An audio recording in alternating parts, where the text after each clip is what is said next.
Nancy Cartwright.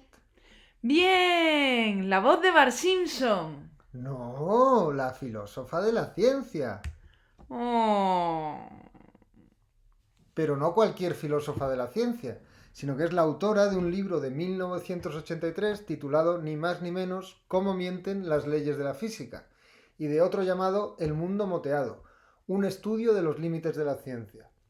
Suena menos espectacular que el otro, pero ahora veremos qué es eso del mundo moteado, que también podríamos traducir por punteado o tapizado. Yo quería leer con vosotros uno de estos dos textos, pero resulta que no están traducidos al español. Aunque su filosofía es de lo más sólido y relevante hoy día, no está traducida. Y por eso es por lo que hoy es prácticamente imposible hacer nada en filosofía sin saber inglés, como un tiempo lo fue sin saber alemán, francés o latín. Sobre este asunto de las lingua franca en ciencia, aprovecho para recomendar un libro de Gordon. Y bueno, yo hace 2 años, por ejemplo, asistí a unas conferencias de Cartwright en Madrid, que han sido publicadas en España en las actas, pero lamentablemente en inglés, porque es más fácil eso que ponerse a traducirlo.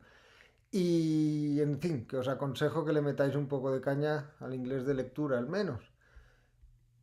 En esta ocasión, entonces, como en este curso nos basamos en textos en español, pues originales o traducidos, pues vamos a leer lo único que he encontrado traducido de Nancy Cartwright, que es, por suerte, un artículo breve y de gran interés, donde discute con el físico matemático Roger Penrose y el físico Stephen Hawking, sobre las relaciones entre física y las demás ciencias, en particular las ciencias relacionadas con la mente.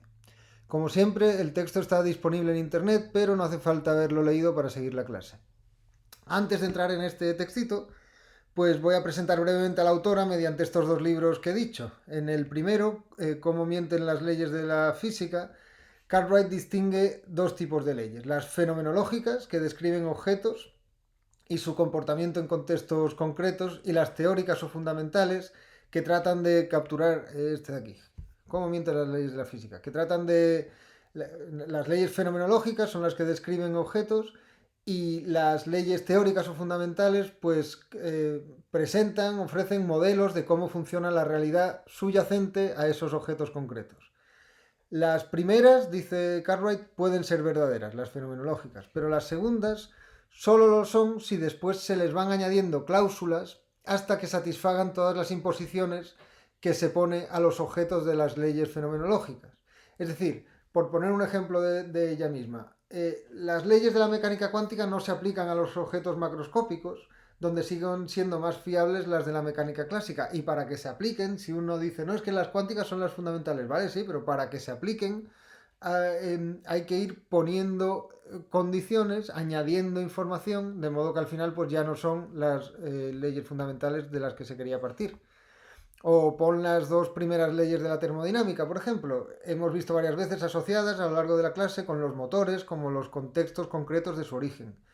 Eh, y claro, funcionan fuera de ese origen, funcionan extrapoladas, pero siempre que se trata de sistemas con cierto tipo de relaciones con las fuentes de energía exteriores, por ejemplo, análogos a los de las máquinas y los motores. Este es en parte una reedición del problema de la inducción, o sea, de la generalización desde casos concretos, y es en parte también, y Cartwright lo cita explícitamente, la tesis de Duvem Quine que hemos visto en el curso, de que los experimentos nunca se refieren a una única teoría, sea para verificarlas, sea para falsarlas, sino a un conjunto de teorías. Algunas de ellas ad hoc para las condiciones concretas del experimento, y otras no explícitas, sino embebidas en los propios aparatos.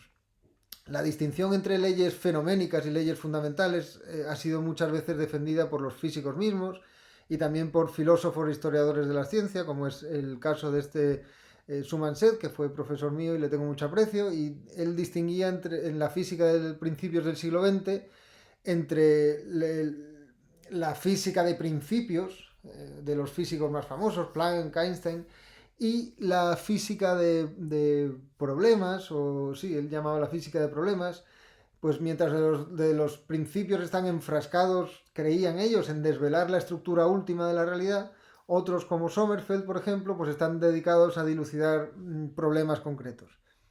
Ni Cartwright ni Seth desprecian a los físicos teóricos, no se trata de eso, simplemente llaman la atención sobre los peligros de la extrapolación de sus resultados a contextos que abarquen la totalidad de lo existente, por ejemplo. Para profundizar en la tesis de Cartwright hemos leído en clase también unas páginas del libro de Mauricio Suárez, Filosofía de la Ciencia. En ellas insiste Suárez en la distinción entre realismo de teorías y realismo de entidades teóricas. Una entidad teórica son, por ejemplo, los electrones, sobre los que no puede haber leyes fenomenológicas en tanto no son fenómenos observables. Y Mauricio Suárez, porque Cartwright lo que dice es que, aunque ella sea escéptica del realismo de las teorías fundamentales, no es tan escéptica del realismo de las entidades, aunque no sean observables, a las que se refieren esas teorías. Por ejemplo, Mauricio Suárez compara, este realismo de entidades de Cartwright con el de Ian Hacking, que también en el mismo año de 1983 publicó Representar e Intervenir, que este sí que está traducido y está muy bien, os lo recomiendo, donde fundamenta el realismo de las entidades teóricas en sus momentos prácticos. Volviendo al ejemplo de los electrones, la frase famosa del libro de Hacking es: si puedo dispararlos, es que existen. Es decir, más allá de las teorías del bosón de Higgs y muchas otras teorías de la física cuántica respecto a los electrones, dice Hacking, los modelos pueden fallar, pero sabemos que hay una entidad porque podemos hacer cosas con ella, digamos.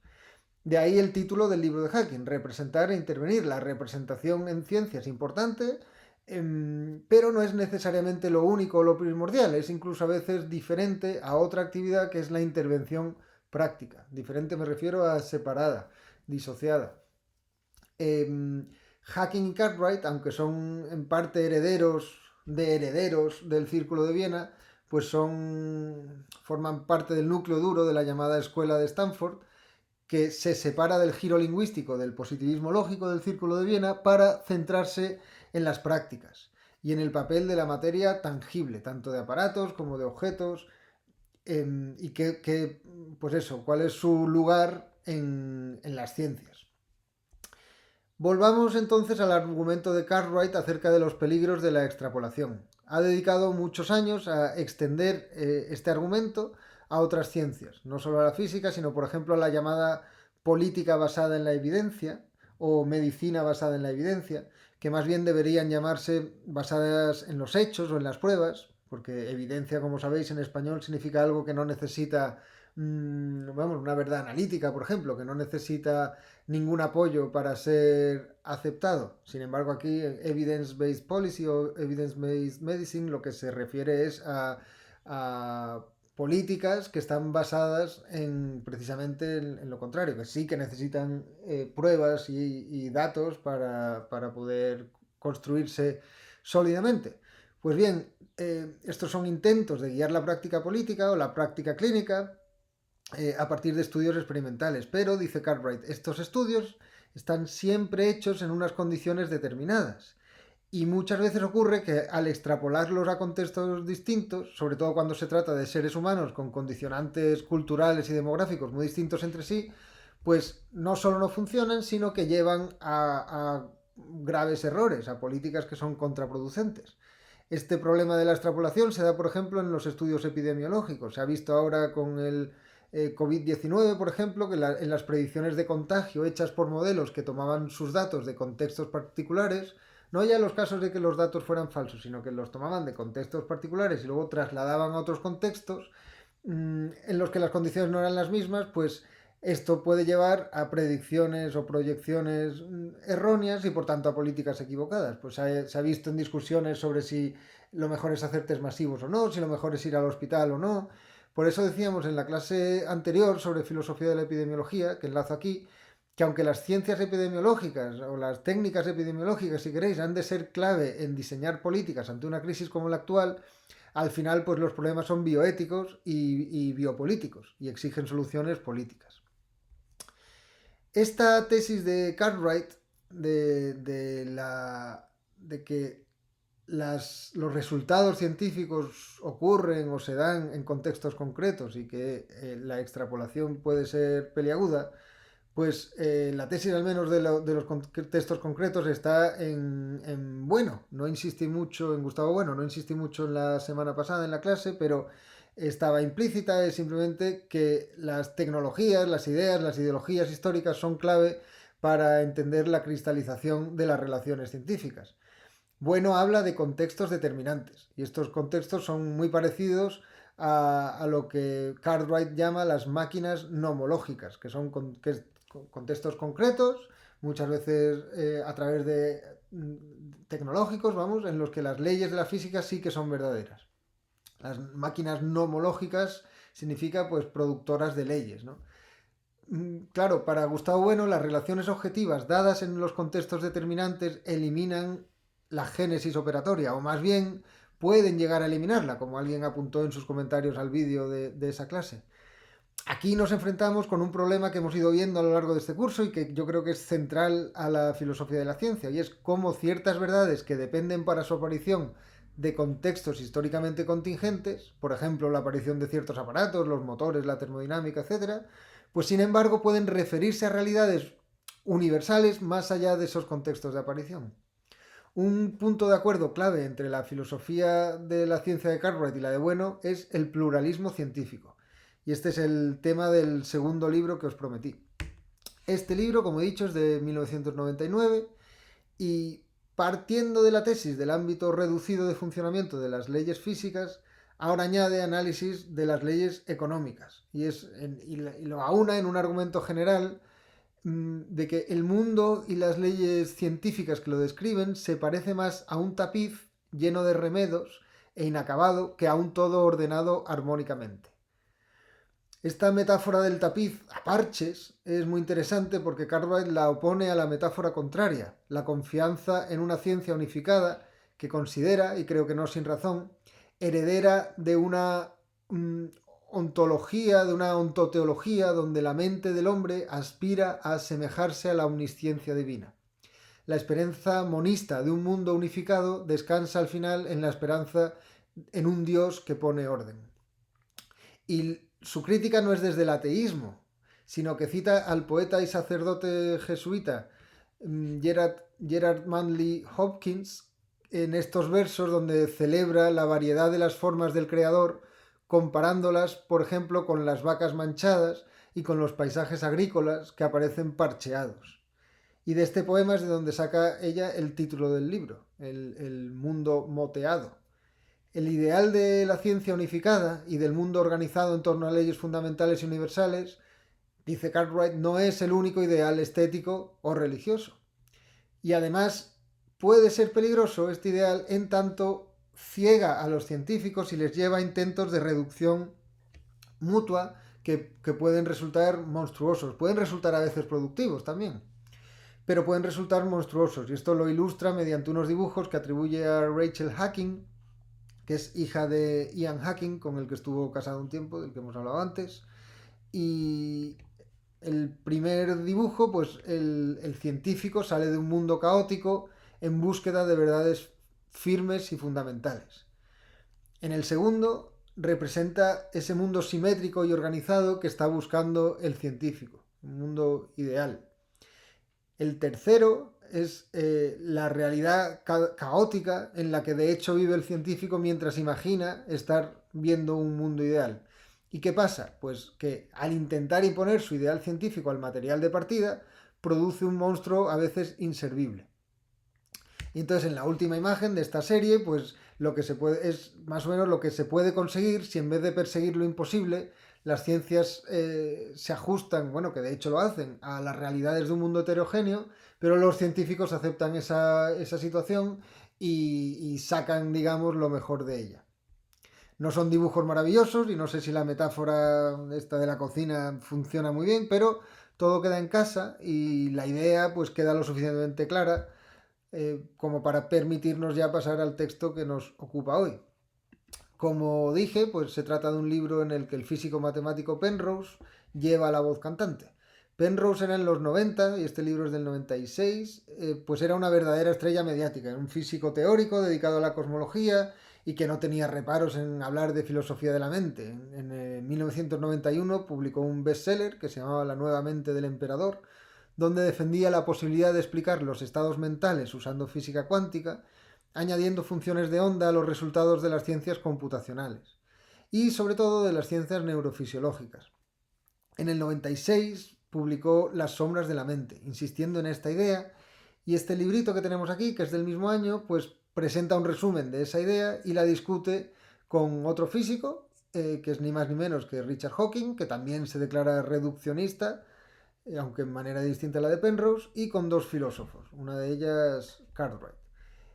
El texto de Penrose, donde presenta resumida su principal idea, empieza, bueno, la parte relativa a las relaciones entre física y teoría de la mente, perdón, entre física y filosofía de la mente, pues el texto de Penrose empieza curiosamente con los tres mundos de Popper, que es el mundo físico, el mundo mental y el mundo de la cultura, que Penrose no interpreta como aislados entre sí, sino como emergiendo unos de otros. Del mundo físico surge el mundo mental y del mental el cultural. Penrose, en cambio, pone su propio esquema, donde el mundo cultural se cambia por el mundo platónico de las ideas, que para Penrose son sobre todo ideas matemáticas, y dice aquí algo muy interesante, y es que estos mundos están conectados, pero no se sabe exactamente cómo. El modo en que se conectan estos mundos son tres misterios. Por ejemplo, es un misterio por qué el mundo de las ideas matemáticas sirve para interpretar el mundo físico. Es un misterio también cómo el mundo mental produce o accede al mundo platónico. Esta diferencia entre producir y acceder pues es clave en filosofía de las matemáticas y hablaremos en la próxima clase sobre ella. Y aquí en este texto pues de lo que habla es del misterio que llama misterio número 2, de cómo el mundo físico se relaciona con el mundo mental. Y dice desde el principio que todo objeto mental está basado en la física. O sea, su tesis es que el mundo mental depende enteramente del mundo físico. Su tesis es este gráfico, vamos, que no es ninguna maravilla, o sea, está muy claro, en la columna de la derecha pues están las leyes físicas exactas, que son matemáticas, calculables, predecibles, y entonces hay una relación que él pone entre interrogación emergente, en el que la conciencia, el resto del texto pone conciencia, pero el que hizo el dibujito pone consciencia. Pero vamos, todas estas cosas que atribuimos a los estados mentales o a la vida psíquica, emociones, estética, creatividad, inspiración, arte, pues eso, arte, meter aquí pues eso, las humanidades, ¿no? Entonces él dice que sí, que la física puede explicar, o podrá más bien explicar estas propiedades, seguramente como emergentes de un mundo físico, un mundo que mezcla la clásica y la cuántica. Pero, dice aquí esta frase de aquí, propone su tesis, vamos, la acción física apropiada del cerebro produce conciencia, o sea, el cerebro produce la mente, pero esta acción física no puede siquiera ser propiamente simulada computacionalmente. Es decir, que está reconociendo que de poderse explicar la conciencia desde la física será en un futuro y con teorías futuras no computacionales. Dice explícitamente en el texto, hace falta construir una nueva física no computacional. Claro, aquí ya lo está fiando mucho más caro. No es ya que la física tenga que explicar la mente, sino que la futura física podrá explicar la mente. Entonces es una esperanza, o como dice el propio Penrose en el texto, es un prejuicio, dice él. Entonces, claro, esto deja la pregunta de Nancy Cartwright en su respuesta servida, ¿no? ¿Por qué la física? ¿Por qué la física? Y así titula ella su respuesta brevísima de tan solo 3 páginas, y es ¿por qué la física y no la biología, por ejemplo?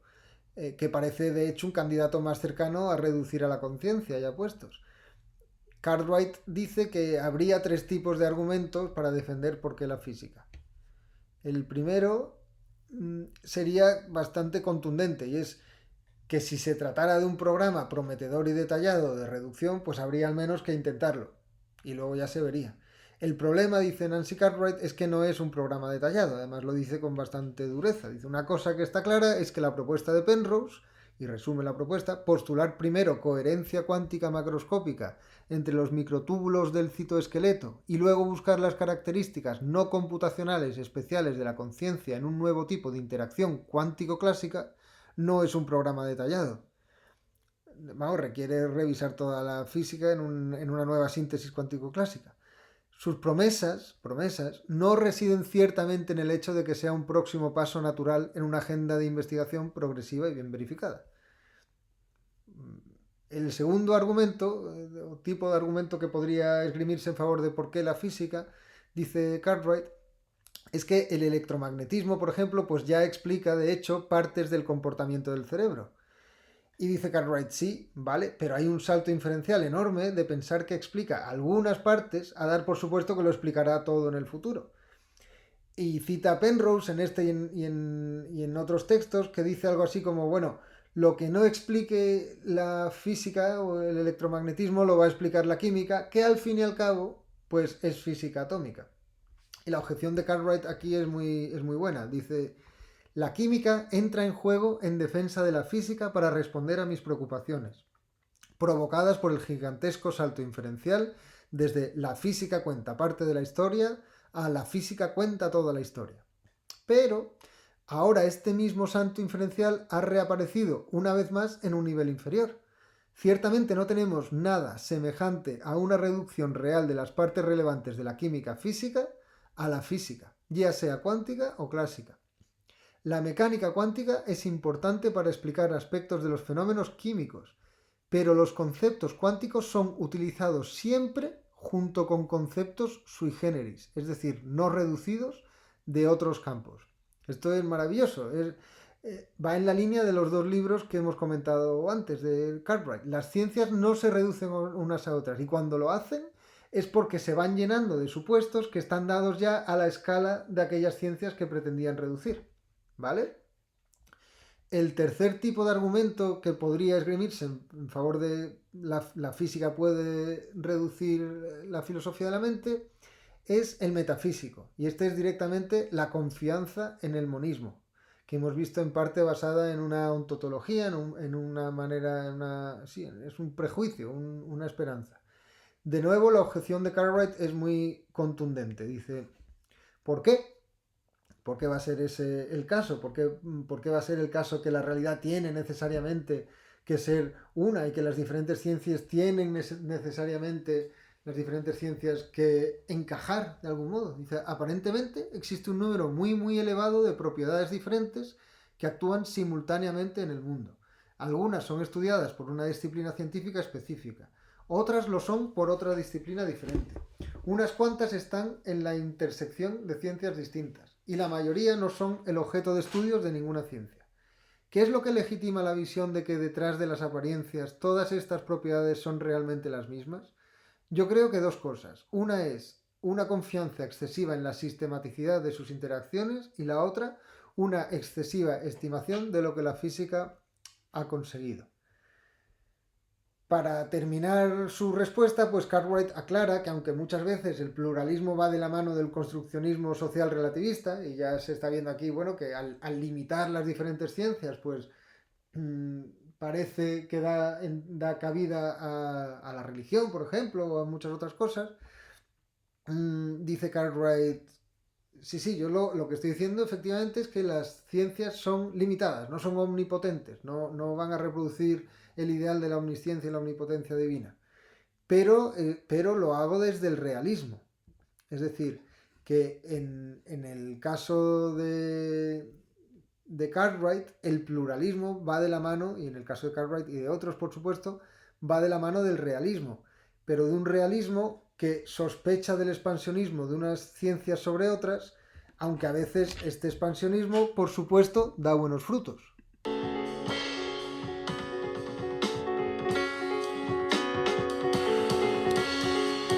Pues muchas gracias y espero vuestras preguntas.